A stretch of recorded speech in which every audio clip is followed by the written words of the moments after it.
जय महाकाल मेरे प्रिय मित्रों। माँ वैभव लक्ष्मी की कथा।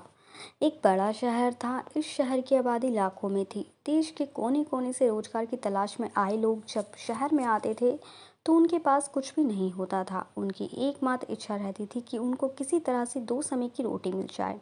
मेहनत मजदूरी करके अपने बच्चों का पेट पाल लें, बस प्रभु के गुण गाएं। वैसे देखा जाए तो मानव की इच्छाओं की कोई सीमा नहीं होती। शुरू में यह यही सोचता है कि उसे 2 समय की रोटी मिल जाए। प्रभु की यही सबसे बड़ी कृपा होगी। इसके लिए वह मंदिरों में जाते हैं, तीर्थयात्रा तथा कथा सुनते हैं, और जब उन्हें 2 समय की रोटी मिलने लगती है तो उनके मन में कुछ और विचार उठने लगते हैं कि कैसे उनकी आय बढ़े।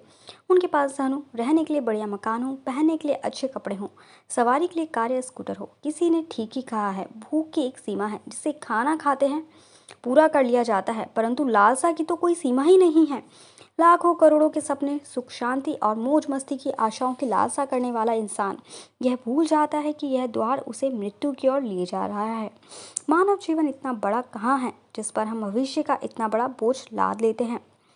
हम काम, क्रोध, लोभ, मोह, अहंकार में अंधे होकर उस प्रभु, उस महाशक्ति को भी भूल जाते हैं जिसने इस संसार को जन्म दिया है, जो जीवन देता है और वही मृत्यु भी देता है। कलयुग में तो ऐसा ही होता है। पाप की परछाइयाँ लंबी और गहरी होना शुरू हो जाती हैं। धर्म व्यापार बन जाता है। अधर्मी खूब फलते फूलते हैं। इस बड़े शहर में भी धीरे धीरे कर्म कम होता जा रहा था और अधर्म बढ़ता जा रहा था। इसी शहर के एक मोहल्ले में गीता और सुरेश पति पत्नी के रूप में रहते थे। उनका एक छोटा सा घर था, यानी घर के नाम पर एक कमरा था। उसी में रसोई, उसी में सोना, उसी में खाना पीना, यही था उनका घर। सुरेश किसी मिल में नौकरी करता था। गीता घर का सारा काम काज करती थी। उसने अपने छोटे से घर को भी इतना साफ सुथरा रखा था कि मोहल्ले की औरतें अक्सर कहती थी कि घर की सफाई रखना तो हमारी गीता बहन से कोई सीखे। ये बात तो गीता भी जानती थी कि इस शहर में अच्छे लोग कम और बुरे अधिक हैं। उसी के अड़ोस पड़ोस में कुछ औरतें ऐसी थी कि जो दिन भर एक दूसरे की चुगलियां करती थी। दूसरों के घर में झांक कर उनकी बुराइयां ढूंढना उनका सबसे बड़ा काम था। अपने घर की भले ही उनको कोई खबर ना हो, मगर मोहल्ले की खबर तो उनके पास यूं ही रहती थी जैसे मोहल्ले की डायरी लिखने का काम प्रभु ने उन्हें ही सौंप रखा है। गीता को उनकी ये बातें पसंद नहीं थी। पहले तो उसे घर के काम काज में ही समय नहीं मिल पाता था। दूसरा, पति की सेवा करना उसका धर्म था। पति की लंबी आयु और उन्नति के लिए वह हमेशा ईश्वर की उपासना में लगी रहती थी। मोहल्ले की चुगलखोर औरतों को गीता की अच्छी आदतें कैसे पसंद आ सकती थी। वो तो यह कहने लगी थी कि गीता में बड़ी अकड़ है, जो किसी से बात करना पसंद नहीं करती, शायद इसलिए कि वह बड़ी सुंदर है। उसे अपनी सुंदरता पर बड़ा गर्व है। उसे यह नहीं पता था कि जिस मोहल्ले में रहते हैं वहाँ सबसे मित्रता करते हैं, उनके साथ मिलकर बांटते हैं। यदि वह किसी के पास सुख सुख बांटने नहीं जाएगी तो कल को उसके पास कौन आएगा। इस प्रकार भांति भांति की बातें किया करते थे। इन सबकी बड़ी बहन जानकी देवी थी, जो पूरे मोहल्ले को अपनी उंगलियों पर नचाती थी। बहन जानकी देवी ने अपनी एक कीर्तन मंडली बना रखी थी, जो घर घर में जाकर कीर्तन करती थी। गीता को ऐसी औरतें बिल्कुल पसंद नहीं थी जो कीर्तन करते समय भी एक दूसरे की चुगलियां करती हों। यही कारण था कि गीता ने कई बार उनको ठोकते टोकते हुए कह दिया, देखो बहन जानकी देवी, मैं आपसे हाथ जोड़कर प्रार्थना करती हूँ कि पूजा एवं कीर्तन करते समय किसी की चुगली मत किया करो। किसी की बुराई करने से तो अच्छा है आप उस समय प्रभु का नाम लें। इससे आपका जीवन भी सफल होगा और बुराई से बच जाओगी। गीता की इतनी बात सुनते ही जानकी देवी को क्रोध आ गया। क्रोध के मारे उसके चेहरे का रंग लाल हो गया। वह कड़क कर बोली, ओ कल की छोकरी, क्या तू मुझे बताएगी कि मुझे क्या करना है? अभी शहर में आए 2 साल हुए हैं। गाँव का गोबर अभी हाथों से उतरा नहीं और हम शहर वालों को अकल सिखाने लगे हैं, गंवार कहीं की। देखो बहन, मैं गंवार हूँ या कुछ और, मैं प्रभु की भक्ति में पूरा विश्वास रखती हूँ। मैं यह अच्छी तरह जानती हूँ कि भक्ति में ही शक्ति है। भक्ति ढोलक या चिमटे बजाने से नहीं होती, बल्कि सत्य के पथ पर चलने से होती है। ईश्वर का यही सिद्धांत है, यही शिक्षा है कि किसी का बुरा मत कहो। मैं तो हर जीवात्मा में रहता हूँ। तुम मेरी तलाश में क्यों भटक रहे हो? यदि तुम सत्य और विश्वास का सहारा लेकर अपनी आत्मा में मुझे तलाश करोगे तो मैं तुम्हें अवश्य मिलूंगा। इस बात को सुनकर जानकी देवी और उसके साथी सब मिलकर गीता का मजाक उड़ाने लगती थी। गीता जानती थी ये लोग पाप करने वाले हैं। इनकी पूजा तो केवल ढोंग है, दिखावा है। इनके मन काले हैं, खोटे हैं। इनसे अधिक बोलने का कोई लाभ नहीं। इनकी कीर्तन मंडली खूब धन कमा लेती है। ईश्वर के नाम पर व्यापार, दुर्गा के नाम पर लूट, छी छी छी छी छी छी घिन होने लगी थी गीता को इन सब में। उसने अपने घर में पूजा पाठ करना शुरू कर दिया और इन लोगों से दूर रहने लगी। उधर सुरेश बुरी संगत में पड़कर शराब पीने लगा, जुआ खेलने लगा। गांव से आया सीधा साधा सुरेश शहर के साथियों में ऐसा फंसा कि उसे बुरी आदतें लग गई। शुरू शुरू में उसने अपने आप को बहुत बचाने का प्रयास किया, लेकिन जब चारों ओर आग लगी हो तो वह कब तक बच सकता था। एक मजदूर का वेतन कितना होता है? सारा महीने मेहनत करने पर जो कुछ उसे मिलता था उससे घर की 2 समय की रोटी ही चल सकती थी। मकान का किराया, दुनियादारी, कपड़े लत्ते, ये सब उस वेतन से ही तो चलता था। लेकिन जब इस वेतन से शराब भी आए, चरस गांजा पिया जाए, जुआ खेला जाए तो घर कैसे चलेगा भला। गीता बेचारी बहुत दुखी हो गई, अंदर ही अंदर घुलने लगी, कूटने लगी। पति को मना करती तो उल्टी उसे मार पड़ती, गालियां सुनने को मिलती। घर में आकर वह इतना हो हल्ला करता कि लोगों को उनका मजाक उड़ाने का मौका मिलता। वह अंदर अंदर टूटने लगी, हर समय उदास रहने लगी। अपनी मन की आग को शांत करने के लिए आंसू बहाती रहती। परदेश में उसका कौन था जो उसे सहारा देता? वह तो अकेली पड़ गई थी। आज आकर उसे प्रभु का ही आसरा था। माँ दुर्गा ही उसे सहारा देगी। माँ लक्ष्मी तो इस घर में से रूठ चुकी थी। सुरेश ने घर के बर्तन तक बेच डाले थे। इतने बड़े संकट में भी उसने प्रभु का विश्वास नहीं छोड़ा, माँ दुर्गा की उपासना नहीं छोड़ी। उसे पूर्ण विश्वास था कि एक दिन माँ उसके सारे संकट दूर करेगी। एक दिन जब घर में खाने को कुछ नहीं बचा, वह 2 दिन भूखी थी। जिस दुकान से खाने पीने का सामान उधार मिलता था उसने इसलिए उधार देने से मना कर दिया, क्योंकि उसके पिछले रुपए ही नहीं दिए गए थे। इस युग में तो जिसके पास लक्ष्मी नहीं वह भूखा मर जाएगा। गीता माँ लक्ष्मी के चित्र के आगे हाथ जोड़े बैठकर रो रही थी। माँ ने उसकी आंखों से टपकते आंसू देख लिए थे, उसके हृदय के दुख जान लिए थे। गीता रोए जा रही थी, साथ में वे माँ लक्ष्मी का पूजन भी कर रही थी। माँ लक्ष्मी, मुझे बचा लो माँ, मुझे बचा लो। देखो मेरे घर की क्या हालत हो गई है। मैं 2 दिन से भूखी हूँ। मेरा पति बिगड़ चुका है। घर में लक्ष्मी जी आप बैठी हैं, परंतु आपका दूसरा स्वरूप जो इस संसार में माया का है वह संसार में नहीं है। उसके बिना जीवन नहीं। माँ मुझे बचा लो माँ, मुझे बचा लो माँ। माँ शक्ति दो, शक्ति दो माँ। माँ लक्ष्मी कृपा करो, इस घर को बचा लो माँ। अब आप ही मेरा अंतिम सा आसरा हो। तुमने मुझे ना बचाया तो मैं तुम्हारे चरणों में ही जान दे दूंगी। अब तो मेरा यह अंतिम निर्णय है। यह कहते हुए गीता माँ लक्ष्मी के चित्र के आगे गिर गई। उसी समय घंटियां बजने लगी, शंख की आवाज़ आने लगी। गीता के उदास चेहरे पर अपनी आप खुशी की लहर दौड़ गई। तभी उसके कानों में आवाज़ आई, बेटी गीता, तुम्हारी आराधना सफल हो गई।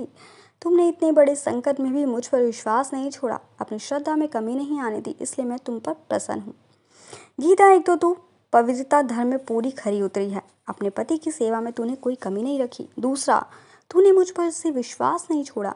यह सब तेरी अग्नि परीक्षा हो गई है, जिसमें तू पूरी तरह से खरी उतरी है। गीता बोली, हे जगत माता, मैंने आपसे आज तक कुछ नहीं मांगा, परंतु आज मैं मजबूर हो गई हूँ माँ। आज पहली बार आपसे इस घर पर खुशियाँ मांग रही हूँ माँ। मुझे धनवान बनने की कोई लालसा नहीं। मुझे तो जीने के लिए धन की जरूरत है, जिससे हम खाना खा सके। मेरे बिगड़े हुए पति को सुधार दो माँ, सुधार दो। जाओ बेटी, अपने को संभालो। मैं तुम्हारी मनोकामना पूर्ण करने के द्वार खोल रही हूँ। उठो, अपने घर के द्वार खोलो। गीता के अंदर न जाने कहाँ से अनजानी शक्ति आ गई। वह माँ लक्ष्मी के चरणों से उठकर अपने घर के द्वार की ओर गई तो सामने ही एक तिलकधारी ब्राह्मण को खड़े पाया। बेटी गीता, जय माँ लक्ष्मी जी बोलो। जय माँ लक्ष्मी, गीता ने पूरी शक्ति से कहा। देखो बेटी, मैं माँ लक्ष्मी जी के मंदिर का पुजारी हूँ। माँ के आशीर्वाद से ये 2 बोरी आटा और साथ में दालें और घी, यह सब खाने की सामग्री तुम्हारे घर पहुँचाने का आदेश हुआ है। आप धन्य हैं महाराज, आप धन्य हैं। माँ लक्ष्मी के पुजारी होने के नाते मैं आपके चरण छूती हूँ महाराज, और आपसे यह प्रार्थना करती हूँ कि मुझे इस संकट से निकालने का उपाय भी बताओ। देखो बेटी, इस माया रूपी संसार में सुख प्राप्त करने के लिए अपने मन को शुद्ध और आत्मा को पवित्र रखना पड़ता है। माया लक्ष्मी जी को तिजोरियों में बंद रखने वाले पापी होते हैं। यदि तुम अपने मन की शांति और गृहस्थी चलाने के लिए लक्ष्मी को प्राप्त करना चाहती हो तो वैभव लक्ष्मी माँ का व्रत करो। इस व्रत के करने से आपकी हर मनोकामना पूरी होगी, तुम्हारे सारे संकट दूर हो जाएंगे। लेकिन पुजारी जी, मुझे इस व्रत की विधि तो बता दो। मैं तो माँ की उपासना बचपन से कर रही हूँ, किंतु व्रत की विधि मुझे नहीं पता। देखो बेटी, लक्ष्मी जी का व्रत बहुत सरल है। इसे माँ वैभव लक्ष्मी व्रत कहा जाता है। जो प्राणी सच्चे मन से इस व्रत को कर लेता है उसकी सारी मनोकामनाएं पूरी हो जाती हैं। उसे हर प्रकार की सुख संपत्ति प्राप्त होती है। इस व्रत को विधि पूर्वक करने से ही इसका फल मिलता है। जो लोग इस व्रत को विधि पूर्वक नहीं करते उन्हें कोई फल नहीं मिलता, बल्कि वे अपने मन की शांति खो बैठते हैं। कई पाखंडी और धोखेबाज यह कहते फिरते हैं कि सोने के गहने, हल्दी, कुमकुम से पूजा करो, बस व्रत हो गया, परंतु ऐसा नहीं है। कोई व्रत जब तक अपनी विधि अनुसार नहीं किया जाता उसका फल शून्य ही मिलेगा। यह सब कुछ अपने आप पर निर्भर करता है। वैसे घर में यदि सोना है तो व्रत रखकर उसकी उपासना जरूर करें। माँ लक्ष्मी जी का व्रत शुक्रवार को रखना चाहिए। सुबह उठकर नहा धोकर साफ सुथरे कपड़े पहने और दिन भर माँ का पूजन करें। हर समय मुंह से यही शब्द निकले, जय माँ लक्ष्मी, जय माँ लक्ष्मी, जय लक्ष्मी माँ, जय लक्ष्मी माँ। शाम के समय पूर्व दिशा की ओर मुंह करके आसन पर बैठें और माँ लक्ष्मी जी की मूर्ति या चित्र किसी ऊंचे स्थान पर रखकर उसके आगे चावलों की ढेरी लगाएं। एक खुली प्लेट में सोने के जेवर रखें। यदि सोने के जेवर ना हो तो चांदी के जेवर रखें। माँ लक्ष्मी के चरणों में गुलाब के सुर्ख फूल अर्पण करके धूप के साथ साथ देशी घी की ज्योति जलाएं। वैसे तो माँ लक्ष्मी के अनेक रूप है, परंतु इन सब की नींव है श्रीयंत्र। जो माँ के भक्त श्रीयंत्र के दर्शन कर लेते हैं, समझ लो उन्होंने माँ के हर रूप के दर्शन कर लिए हैं। इसलिए माँ के पूजन के समय श्रीयंत्र को ना भूलें। सबसे पहले प्लेट में रखे जेवर को हल्दी का टीका लगाकर 5 बार बोलें, जय माँ वैभव लक्ष्मी, जय माँ वैभव लक्ष्मी, हमारी खाली झोली भर दो माँ, हमारी खाली झोली भर दो माँ। इसके पश्चात घी, आटे और चीनी को भूनकर बनाया गया प्रसाद अर्थात पंजरी, जिसमें केले के टुकड़े काटे हों, का माँ का भोग लगाएं। माँ लक्ष्मी की आरती करके उस प्रसाद को लोगों को बांट दें। बांटते समय भी आपकी जुबान पर माता लक्ष्मी की जय जरूर कहनी चाहिए। ये व्रत निरंतर 21 या 51 रखे जा सकते हैं। सूर्यास्त होने के पश्चात माँ की उपासना करके जब प्रसाद बांट लें तो आप भी भोजन ग्रहण कर सकते हैं। माँ के आगे पड़े चावलों को पक्षियों को डाल दें। व्रत रखने वाले हर भक्त के लिए यह जरूरी है कि वह श्री वैभव लक्ष्मी व्रत कथा का पाठ करे और लोगों को भी सुनाए। इससे और अधिक पुण्य मिलता है। यह सारे व्रत जब विधि पूर्वक पूरे हो जाएं तो इसके फलस्वरूप प्राणी की हर इच्छा पूरी हो जाती है। धन तो आता ही है, परंतु जिनके घर में संतान ना हो उनके लिए यह व्रत वरदान से कम नहीं। जब व्रत संपूर्ण हो रहे हो अर्थात 21 या 51 जब व्रत रखो तो उस दिन 7 छोटी कन्याओं को घर पर बुलाकर उन्हें मनपसंद भोजन खिलाएं। फिर कन्याओं को श्रद्धा अनुसार रुपये दो, चांदी या गिलट का सिक्का दक्षिणा में दे दो। उसी दिन माँ लक्ष्मी की श्री वैभव लक्ष्मी व्रत कथा की 100 या 51 प्रतिमा या प्रतियां माँ को भक्तों को अपने हाथों से बांट दें। यदि इतनी प्रतियां की शक्ति ना हो तो 11 अवश्य बांटनी चाहिए। प्रतियां मीन्स किताब। माँ की प्रतिमा के आगे बैठकर दोनों हाथ जोड़कर उनसे प्रार्थना करते हुए कहें, हे माँ, आपकी और प्रभु की कृपा से मैंने आपके व्रत विधि पूर्वक पूरे किए हैं, इसलिए हे माँ, आप हमारी इच्छा पूरी करो, हमारी मनोकामना पूरी करो माँ, हमें सदा सुखी रखना, हमारे परिवार को सुख देना माँ।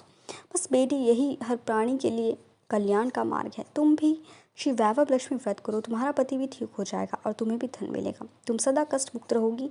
ये कहते हुए पुजारी जी चले गए। गीता ने आगे आटे की बोरियां पड़ोसिन की सहायता से अंदर रखवा दी, दालों को भी अंदर रखा। माँ लक्ष्मी जी की उपासना तो कर ही रही थी, परंतु विधि अनुसार नहीं कर पाती थी। आज माँ लक्ष्मी ने उसकी हालत देखकर जो उसकी सहायता की है उसे वह कैसे भूल सकेगी। सहसा उसे ध्यान आया, कल ही शुक्रवार है, मैं कल से ही माँ लक्ष्मी जी के 21 व्रत आरंभ करूंगी। दूसरे दिन से गीता ने शुक्रवार की व्रत कथा आरंभ कर दी और साथ ही माँ का व्रत रखा। सारा दिन माँ की आरती, रात की घटना को उसने अपने पति और लड़कों को सुनाया। बड़ा लड़का धार्मिक विचार वाला था। वह मन में इस घटना को रखकर बाजार गया तथा उसने एक पुस्तक गोवर्धन प्रकाशन द्वारा प्रकाशित श्री वैभव लक्ष्मी माँ की खरीदी और अपनी माँ को लाकर दी। उसी दिन से उसकी माँ ने 21 शुक्रवार के व्रत रखने का संकल्प लिया। व्रत पूरे होने तक उसे कोई फल नहीं मिला। उसके मन में उदासी ने प्रवेश किया। फिर भी आशा की किरण उसके मन के किसी कोने में थी, क्योंकि माँ सोचती थी कि अभी मैं उद्यापन तक तो माँ की कृपा की प्रतीक्षा करूं। जिसे उद्यापन करना था, सभी परिवार के लोग पूरे मन से माँ की सहायता में लगे हुए थे। पूजा अर्चना प्रारंभ हो रही थी, तभी पोस्टमैन ने एक पत्र लाकर उन्हें दिया। उस पत्र में नहीं था माँ वैभव लक्ष्मी की कृपा से नौकरी की नियुक्ति का पत्र था। इस प्रकार पूरे परिवार ने उद्यापन को और मनोयोग से किया और पुनः संकल्प किया कि आज से नियमित रूप से अपने घर में माँ वैभव लक्ष्मी की पूजा अर्चना किया करेंगे। वही गरीब परिवार आज अपने गांव के धनी और संपन्न परिवारों में गिना जाता है। इस घटना के बाद पूरे गांव ने श्री वैभव लक्ष्मी की पूजा व्रत धारण करने का संकल्प लिया। प्रत्येक शुक्रवार को अपनी अपनी सामर्थ्य के अनुसार सभी व्यक्ति माँ वैभव लक्ष्मी की पूजा अर्चना हेतु आने लोगों को प्रेरित करने और माता लक्ष्मी की पूजा अर्चना और व्रत धारण करने की विधि हेतु व्रत कथा की पुस्तकें वितरित करते हैं। जय महाकाल मेरे प्यारे मित्रों। मेरे चैनल वास्तु टिप्स को लाइक और सब्सक्राइब करना बिल्कुल ना भूलें।